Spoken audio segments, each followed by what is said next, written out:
Bismillahirrahmanirrahim. Assalamualaikum warahmatullahi wabarakatuh. Selamat siang anak-anakku sekalian. Semoga kalian dalam keadaan sehat walafiat, tidak kurang satu apapun. Oke, dalam pembelajaran kali ini mungkin kita beda dengan pembelajaran yang sebelumnya, di mana sebelumnya kita dengan tatap muka bisa bercanda dan lain sebagainya. Mungkin di sini kita metodenya daring sekarang. Ini metode alternatif yang dianjurkan oleh pemerintah juga, meskipun ya kita bagaimana gitu melaksanakannya, ya mudah-mudahan ada positifnya lah buat kita semua. Oke, dalam pembelajaran kali ini yaitu pembelajaran PKN mengenai partisipasi warga negara dalam usaha pembelaan negara. Nah, usaha pembelaan negara, partisipasi itu artinya keikutsertaan. Kita sebagai warga negara otomatis tidak bisa tinggal diam begitu saja tak kala terjadi sesuatu hal di lingkungan kita. Melainkan kita harus care, harus peduli dengan keadaan di sekeliling lingkungan kita. Nah, tujuan pembelajaran kali ini yang pertama menjelaskan hak dan kewajiban serta tanggung jawab warga negara dalam pembelaan negara. Kemudian yang kedua, mengidentifikasi bentuk partisipasi warga negara dalam usaha pembelaan negara. Tadi tujuan pembelajaran yang pertama kita membahas mengenai hak dan kewajiban.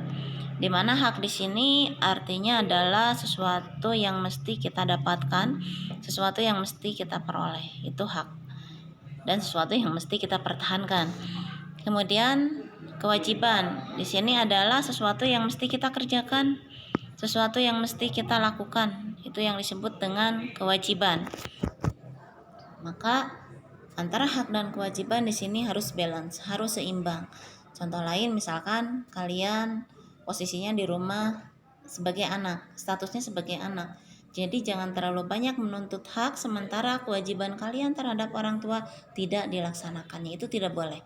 Jadi itu tidak seimbang gitu. Kemudian yang selanjutnya di sini ada uraian materi pembelajaran, yaitu mengenai apakah makna kemerdekaan negara Republik Indonesia. Yang jelas di sini memiliki makna yang besar. Kita di sini harus sadar betul bahwa negara kita merdeka itu tidak sekonyong-konyong merdeka. Tidak merdeka begitu saja, melainkan ini merupakan bagian dari jeripayah perjuangan orang-orang zaman terdahulu sebelum kita. Bagaimana zaman dulu capeknya, sengsaranya, berkorban habis-habisan supaya negara kita merdeka. Terus bagaimana hubungannya dengan kita sekarang? Kita nggak perlu mengikuti perang seperti orang zaman dahulu. Kita cukup mengikuti pembelajaran dengan baik. Itu juga sudah merupakan perjuangan dari kemerdekaan. Supaya kita menjadi orang paham, mengerti, tidak mudah dijajah oleh bangsa lain atau oleh negara lain. Nah, kemudian di sini ada bentuk ancaman dan kedaulatan dapat berupa lisan, tulisan atau tindakan militer, antara lain dapat berupa agresi militer, yaitu penggunaan kekuatan bersenjata terhadap kedaulatan negara, keutuhan wilayah negara Kesatuan Republik Indonesia. Nah, di sini ada makna bela negara. Bagaimana makna bela negara? Di sini bela negara memiliki makna penting bagi kelangsungan hidup bernegara. Tujuan bela negara di sini adalah untuk mempertahankan kemerdekaan dan kedaulatan negara Kesatuan Republik Indonesia.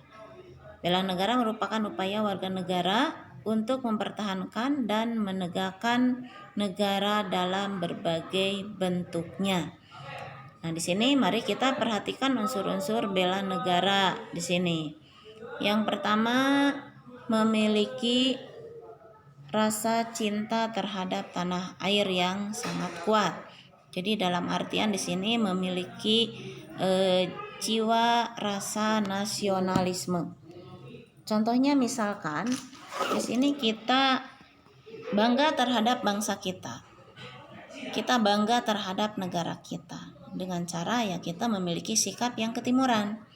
Tahu tata krama, tahu sopan santun, baik itu dari segi bahasa, pakaian, ucapan dan lain sebagainya. Kemudian yang kedua, memiliki kesadaran untuk melakukan bela negara sesuai dengan kemampuan dan kesempatan yang dimilikinya. Jadi intinya kita jangan muluk-muluk, jangan neko-neko, saya misalkan ingin perang seperti orang-orang zaman dahulu karena saya memiliki fisik yang kuat. Gak usah seperti itu. Jadi kita bisa menunjukkannya dengan cara yang lain. Misalkan dengan belajar yang baik, menjadi anak yang soleh bagi kedua orang tuanya, melakukan sesuatu hal kewajiban tanpa disuruh. Nah itu juga sudah merupakan bukti bahwa kita membela negara kita, membela kebenaran. Nomor 3, memiliki kesadaran berkonstitusi dan kemampuan dasar untuk melaksanakan upaya bela negara berupa fisik atau non fisik, mungkin di sini contohnya. Jadi berkonstitusi, konstitusi itu artinya aturan. Jadi kita melaksanakan aturan itu harus atas dasar kesadaran dari diri sendiri, bukan paksaan dari orang lain. Karena kalau kita melakukan segala sesuatu hal atas dasar paksaan dari orang lain itu gak bakalan ikhlas, gak bakalan enak melakukannya, lain hal dengan kesadaran dari diri kita sendiri. Kemudian yang keempat, rela berkorban untuk kepentingan bangsa dan negara dan menjunjung tinggi nilai kemerdekaan. Itu udah jelas. Dalam artian kita harus rela berkorban tanpa pamrih, ikhlas. Kita positif saja. Sesuatu yang kita lakukan dengan baik itu pasti ada hikmah di balik itu semua. Kemudian yang kelima, mendahulukan kepentingan negara dan bangsa di atas kepentingan golongan atau pribadi. Nah itu sudah jelas ya. Jadi kita harus mendahulukan kepentingan orang banyak. Kemudian yang selanjutnya, untuk lebih memahami makna bela negara, perhatikan info kewarganegaraan untuk bela negara di bawah ini. Katanya bahwa penjajahan itu pelanggaran hak asasi manusia yang mengakibatkan penderitaan yang luar biasa karena hilangnya kemerdekaan atau kebebasan ya. Karena itu bertentangan dengan pri kemanusiaan dan pri keadilan. Kemudian yang kedua, penjajahan merupakan bentuk kolonialisme yang dulu pernah dialami oleh bangsa kita dan telah berhasil mengusirnya. Yang jelas itu tidak lahir begitu saja. Kembali ke yang tadi yang sudah Ibu sampaikan bahwa kemerdekaan itu terlahir karena perjuangan orang-orang zaman terdahulu. Kemudian yang keempat, bahwa pembentukan negara Republik Indonesia dijiwai oleh semangat proklamasi.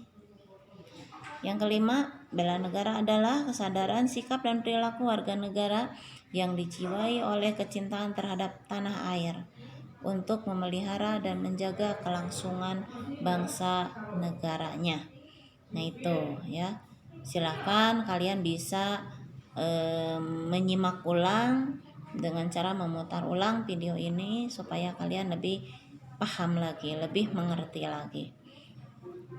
Kemudian yang selanjutnya di sini poin 5 ada perkembangan ilmu dan teknologi.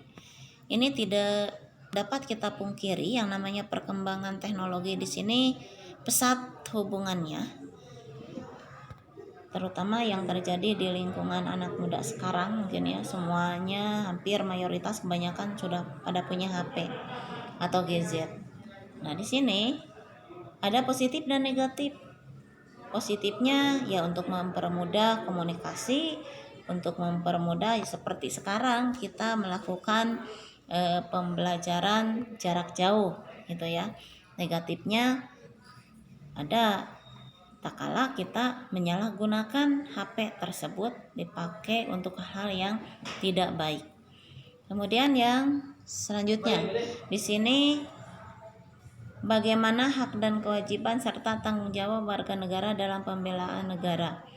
Bagaimana hak dan kewajibannya di sini mungkin tergantung kitanya, tergantung Sejauh mana kita memiliki rasa tanggung jawab. Kemudian di sini ada dasar hukum bela negara. Apa dasarnya? Pasti ada dasarnya, pasti ada landasannya gitu ya. Di mana landasan konstitusional di sini diatur dalam Undang-Undang Nomor 45 TAP MPR Nomor 7 Tahun 2000. Tentang apa? Tentang peran Tentara Nasional Indonesia. Kemudian ada Undang-Undang Nomor 3 Tahun 2002 tentang Pertahanan Negara. Nah, di sini ada pasalnya juga, pasal 27 tahun 1945. Silakan tinggal disimak baik-baik ya, diperhatikan. Nah, itu ya mengenai kesadaran tentang bela negara. Nah, di sini di akhir pembelajaran ada tugas buat kalian ya. Mudah-mudahan kalian menyimak dari awal. Nah, tugasnya di sini ada kolom. Ya, kolom yang pertama ada unsur-unsur bela negara. Yang pertama, memiliki rasa cinta terhadap tanah air yang sangat kuat. Cinta tanah air merupakan bagian dari iman kepada Tuhan Yang Maha Esa. Kemudian kalian isi di sini yang kolom kedua, bagaimana penilaian terhadap diri sendiri. Nah, otomatis di sini harus jawab berdasarkan kejujuran terhadap poin tadi yang Ibu bacakan. Apakah rendah, sedang, atau tinggi kalian memiliki rasa cinta terhadap tanah airnya? Atau mungkin saya mah biasa-biasa saja gitu. Ya mungkin itu masuknya ke sedang gitu. Atau misalkan jawab rendah manakala kalian di sini tidak memiliki atau kurang memiliki kesadaran terhadap tanah air kita. Kurang begitu bangga terhadap bangsa negara kita, itu rendah. Jadi jawabannya untuk poin di sini ada 3, rendah, sedang, tinggi. Itu tergantung perasaan kalian, tergantung yang kalian rasakan bagaimana. Di sini yang kedua, memiliki kesadaran untuk melakukan bela negara sesuai kemampuan dan kesempatan yang dimilikinya. Misalkan jawabannya tinggi karena saya bangsa Indonesia, cinta terhadap bangsa dan negaranya. Nah, silahkan itu untuk yang kolom. Kemudian di sini ada kolom berikutnya, itu tujuan bela negara apa, makna dan pengertian bela negara apa. Silahkan isi menurut pendapat masing-masing. Tugasnya ditulis tangan di buku catatan, kemudian dipoto, dikirim japri via WA. Jelas ya. Nah, demikian pembelajaran kali ini, mudah-mudahan bermanfaat, ada faedahnya, dan kalian pada sehat-sehat semua. Ibu tunggu tugasnya secepatnya, jadi jangan sampai bertumpuk dengan tugas-tugas pelajaran yang lainnya. Demikian, assalamualaikum warahmatullahi wabarakatuh.